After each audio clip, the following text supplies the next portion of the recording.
따라서 부활에 관한 말씀, 우리가 잘 알아야 될 말씀이기도 하고 굳게 붙들어야 될 말씀이기도 하고, 우리가 이 부활에 관한 말씀을 가지고 신앙생활을 하기도 해야 되는 아주 중요한 우리 기독교의 핵심 진리다. 사두개인들, 바리새인들, 이렇게 예수님 당시에 그 분파들이 있었는데, 뭐 사두개인, 바리새인만 있었던 건 아니고요. 또 거기에 뭐 또 다른 어떤 사람들도 있었는데, 다 그냥 당입니다. 사두개당, 바리개당. 사두개인들은 부활이 없다 그러고, 바리새인들은 부활이 있다 그러고, 그래서 예수님 당시에도 이렇게 부활이 있다고 주장하는 사람의 모임, 부활이 없다고 생각하는 사람의 모임. 그래서 어느 날 바울이 재판받을 때 이렇게 무리를 보니까 한 무리는 바리새인, 한 무리는 서기관인 거예요. 그래가지고 그럴 때는요, 줄을 잘 서야 되는 겁니다. 바울이 나 바리새인이야, 바리새인이라고 그런 건 맞는 겁니다. 왜냐하면 바울이 원래 바리새인이었거든요. 나 바리새인이야. 그러니까 바리새인들이 바울 편을 들어줬습니다. 왜? 자기들 편이니까. 사두개인들은 막 바울을 죽이려고 그러는데 나 바리새인이야. 그러니까 이 사람 훌륭한 사람이라고 무슨 얘기하는 거냐고 그래갖고 바울이 변호를 받았던 적이 있습니다. 어쨌든 예수님 당시에는 이렇게 부활이 없다고 주장하는 사람들, 사두개인, 부활이 있다고 주장하는 바리새인들이 이렇게 아주 첨예하게 대립하던 시대였는데, 사두개인들은 뭐 부활이 없다고 그러니까 그 구약의 그 형수제대법, 하나님께서 마지가 이렇게 그 상속자를 이렇게 낳고 죽어야 되는데, 그만 그 장가는 갔는데 상속자가 없이 죽었어요. 그러면은 둘째가 그 형수를 취해 가지고 상속자를 낳게 해줘야 됩니다. 그걸 형수제대법이라고 그래요. 지금 사두개인이 그 얘기를 하고 있는 겁니다. 7 형제가 있는데, 아니 어떻게 7 형제가 실력이 그렇게 없어요. 한 명도 씨를 남겨주지 못한 거예요. 그래서 다 상속자를 남기지 못하고 죽었다. 실제 이런 일이 뭐 있을까 이렇게 싶습니다만은 맞는 얘기 같기도 하고, 어쨌든 그러나 뭐 내용은 맞습니다. 상속자를 만들어 주라고 하나님께서 말씀하셨으니까 이렇게 하는 게 원칙이고 맞는 건데, 문제는 그러면 부활 뭐 한다고 지금 얘기들 하시는데, 부활한다면 그럼 이 여자는 누구의 아내가 되는 겁니까? 질문도 참 아주 까탈스러운 질문을 예수님께 들고 와가지고 물어봅니다. 어제도 서기관 대제사장들이 누구에게, 가이사에게 세금을 바치는 게 옳습니까? 틀립니까? 그러니까 우리 하나님이, 우리 예수님이 참 아주 난감한 질문을 받았는데 명답을 얘기했어요. 가이사의 것은 가이사에게, 하나님의 것은 하나님에게 바쳐라. 오늘도 그래서 이 부활 후에는 어떻게 되겠습니까? 그러니까 우리 주님이 부활에 관해서 말씀한 내용인데, 우리도 이 부활에 관해서 좀 잘 정리하고 있어야 됩니다. 부활은 죽은 사람이 다시 살아나는 게 부활입니다. 그러면 사람이 죽었다가 다시 살아나면 그게 부활이라고 그러면, 그럼 나사로도 부활인가? 나사로 부활 아닙니다. 왜 나사로가 부활이 아니냐면, 나사로가 부활했다 그러면 나사로가 죽었다가 살아난 건 확실합니다. 썩은 냄새가 나는 나사로가 살아나잖아요. 이야, 정말 뭐 그것 자체만 해도 놀라운 일입니다. 그러나 나사로가 부활의 예표가 되는 사건, 예수님이 부활하실 거를 미리 이렇게 맛배기로 이런 일이 일어날 수 있다고 하는 것을 이렇게 보여주신 사건이지, 뭐 나사로가 예수님보다 먼저 죽은 자 가운데 살아나니까 부활의 첫 열매냐? 아닙니다. 왜 나사로는 죽었다가 살아나는 놀라운 그 역사의 주인공이 됐음에도 불구하고 부활이 아니냐? 나사로가 부활했으면 지금 우리가 만나러 갈 수 있어야죠. 저도 성지순례 가서 나사로 집 갔다 왔는데 나사로 없어요. 나사로가 딱 거기 앉아가지고 손님 받고 있으면서 내가 그때 예수님이 나 살려줘가지고 지금도 이렇게 내가 영업하고 있다고 그래야 되는데 나사로 죽은 지가 언제인지 몰라요. 살아났는데 또 죽었어요. 그러니까 살아났는데 또 죽는 거 이건 부활 아닌 겁니다. 그냥 하나님이 살려주신 거죠. 그러니까 예수님 전에 뭐 사람들이 죽었다가 살아난 사건이 뭐 여러 개 있습니다. 그 뭐 수냄 여인의 아들도 죽었잖아요. 예. 그러니까 가가지고 이게 살려줍니다. 그러면 부활이냐? 아닙니다. 그러니까 부활이라고 하는 거는 살아나면 영원히 사는 거. 다시 안 죽습니다. 그게 부활입니다.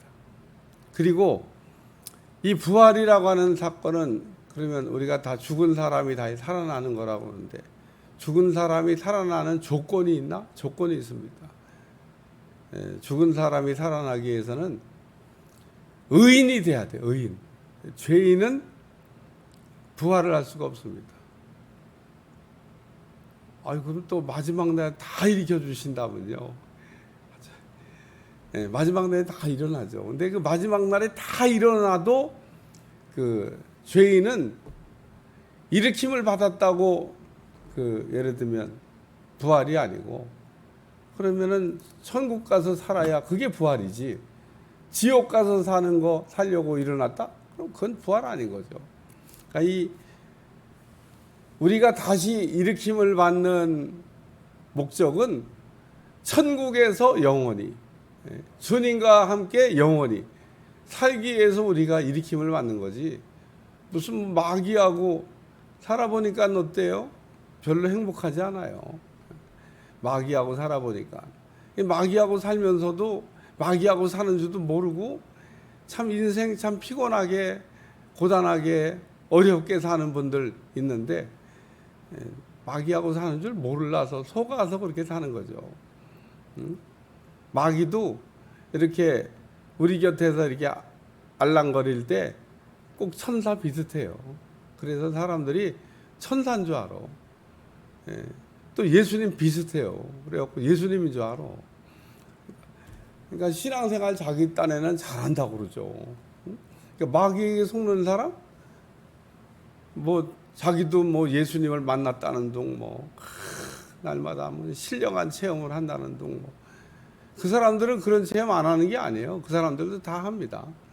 근데 그게 가짜인 줄 모르는 거죠.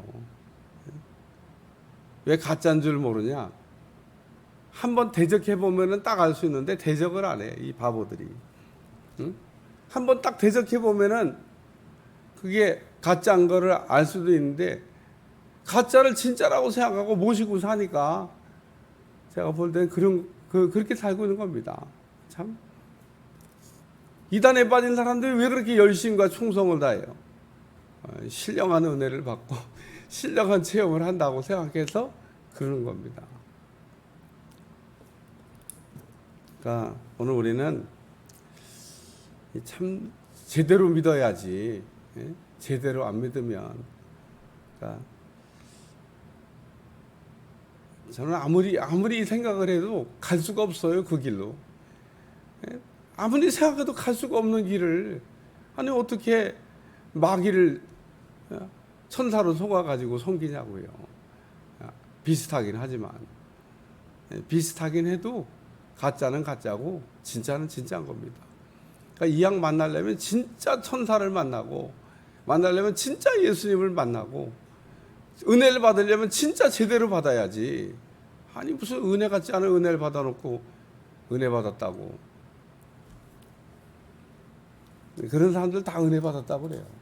맨날 본다고 그러고 맨날 들은다고 그러고 신령한 체험을 했다고 그러고. 딱 들어보면 우리가 진짜를 맛본 사람은 딱 가짜를 들으면요, 가짜가 보입니다. 근데 진짜를 한 번도 본 적이 없는 사람은 그게 진짜인지 가짜인지 구별할 수 있는 능력이 없어요. 그리고 한번 진짜와 가짜를 또 헷갈리기 시작한 사람도 그 사람도 분별 안 됩니다. 왜 안 되냐? 속은 적이 있기 때문에. 속으면 안 돼요. 한번 우리가 그 양신 역사하고 속은 사람은 정말 한동안 신령한 체험이고 뭐고 다 그냥 포기하고 살아야 돼요. 그래야 어느 날 제대로 좀 올까? 또 속습니다. 그러니까 오늘 이 부활이라고 하는 거에 대한 사두개인이 지금 예수님께 질문을 한 내용인데, 첫 번째 우리가 생각할 말씀은 시집 장가 가는 일이 없다 그랬습니다. 우리가 부활하고 난 다음에는 시집 장가 가는 일이 없다. 그러니까 죽고 난 다음에는 세상 사람들처럼 시집 가고 장가 가는 일이 없기 때문에 그때는 뭐 누구의 아내다라고는 그런 구별을 굳이 할 필요가 없다, 그런 얘기인 겁니다. 어떻게 사냐? 천사같이 산다. 그래서 우리 주님이 얘기한 건 대단히 중요합니다. 여기 빨간 글씨로 쓰여져 있는 우리 주님 부활에 관해서 말씀해 주신 내용은 대단히 중요한, 뭐 우리가 꼭 기억해둬야 될 부활에 관한 중요한 말씀이죠. 오늘 말씀을 읽다가 보면 그 35절에 저 세상과 및 죽은 자 가운데 부활을 함을 얻기에 합당히 여김을 받는 자들은 장가도 가고 시집 가는 일이 없으며, 그래서 장가 가지 않고 시집 안 가고 사는 사람도 있습니다. 천주교에 가면 많이 만날 수 있어요. 신부들 또 수녀들, 그 사람들 시집 장가 안 가고 그냥 삽니다. 개신교회는 없냐? 개신교회도 있습니다. 그러니까 시집 장가 가지 않고 사는 게 쉬운 일이 아닙니다. 그러나 주를 위하여 혹 그럴 마음이 있으면 그렇게 살아도 좋다고 사도 바울이 얘기한 적이 있습니다. 바울도 그렇게 살았습니다. 그러니까 이런 거를 은사로 분류하기도 하는데 독신의 은사라. 독신의 은사가 없는 사람은 그냥 시집가고 장가가면서 살면서 그냥 예수님 잘 믿는 거고요. 그게 뭐 잘못된 게 아닙니다. 그건 하나님이 시집장고 장가가서 살라고 하나님께서 정해놓은 규칙이기 때문에 시집가고 장가가는 게 무슨 죄 짓는 거냐? 뭐 더 못 사는 거냐? 안 가야만 신령하게 사는 거냐? 그런 건 아닙니다. 그러니까 혹 독신의 은사가 있다 그러면 혼자 살면서, 그러니까 전 독신에 또 저기 하는 사람들 가운데, 독신주의자들 가운데 막 살면서 독신주의자 한다고 하는, 야, 그거 정말 소돔과 고모라 같은 인생을 사는구나. 네? 그거는 도제지 짜고 독신하는 사람들이 있더라고. 도제지 짜고. 그럼 그런 사람도 있습니다. 독신이라고 그러면서 마음껏 이 남자하고 살기도 하고 저 여자하고 살기도 하고, 하루가 멀다고 그냥 남자 바꾸고 여자 바꾸고 살면서 문란한 삶을 살면서 독신이래. 자유분방하게 사는 거죠. 그거 독신 아닙니다. 오늘 독신의 은사라든지 정말 독신을 하고 싶은 사람이 있다면 신부나 뭐 수녀처럼 이렇게 혼자 살면서 깨끗하게 주님만 생각하면서, 스미스 위글스 워드 목사처럼, 그러면 장가 갔던 분입니다. 근데 장가 가고도 아마 그날서부터는 장가는 갔는데 장가 가지 않은 것처럼 사는 것 같아요. 30분만 기도하고 23시간 30분을 주님만 생각하며 살았다. 야, 참 쉽지 않은 일입니다. 우리는 23시간 30분을 그냥 세상 생각만 하고 살다가 기도하는 한 30분만 막 주님 생각하는데, 이 사람은 반대로. 그러니까 오늘 부활한 다음에는 시집 가고 장가 가는 일이 없다 그러셨으니까, 부활 후에는 우리가 세상에서 사는 것처럼 내 짝 찾기 뭐 굳이 그런 것까지는 안 해도 될 것 같다는 생각이 듭니다. 두 번째는 다시 죽을 수 없나니, 부활한 다음에는 다시 죽는 일이 없다는 겁니다. 영원히 사는 것, 영생입니다. 영생. 그래서 우리가 부활을 한다고 하는 것은 다시 죽는 일이 없기 때문에 영원히 사는 것. 예수님은 부활하셨는데 지금 영원히 살고 계시죠. 그래서 우리가 참 믿다가 우리 주님이 강도에게 말씀하셨던 것처럼 오늘 네가 나와 함께 낙원에 있으리라. 그래서 우리가 하나님 나라에 들어가면 영원히 사는 겁니다. 어떤 분이 가끔 물어봐요. 죽고 난 다음에 어떻게 되는 거냐. 뭐 죽고 난 다음에 어떻게 돼요? 천국 가는 거지. 그러면 나쁜 놈들은 지옥 가는 거죠. 성경을 읽다 보면 부활에 관한 질문이 나옵니다. 바울에게 물어봤던데 바울이 이렇게 대답했어요. 죽은 자의 부활 순서가 있다.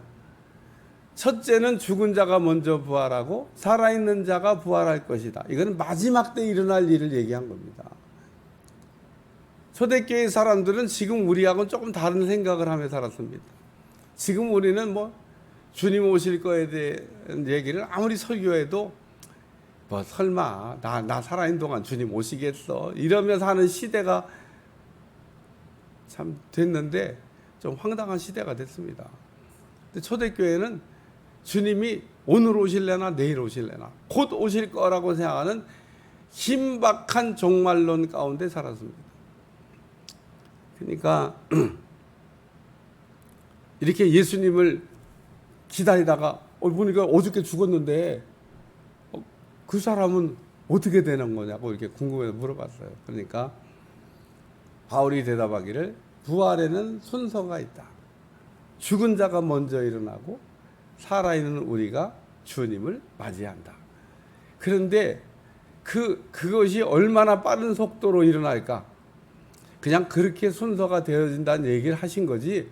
제가 볼 때는요, 눈 깜짝할 사이에 다 끝났어. 죽은 사람 부활에 서 있고 우리는 딱 주님 앞에 서 있는 겁니다. 눈 깜짝할 사이에 일어나는 정말 순간적으로 일어날 주님이 빰빠밤 오신다 그러면 짜자잔 그냥 다 끝났습니다. 그렇게 일어날 일이기 때문에 주님이 오시면 열처녀의 비유처럼 기름 살아갈 시간이 없다는 겁니다. 제가 보기엔 무슨 기름을 살아가고 또 준비해 와도 못 들어갔지만 그럴 만한 시간적 여유가 있다는 얘기냐?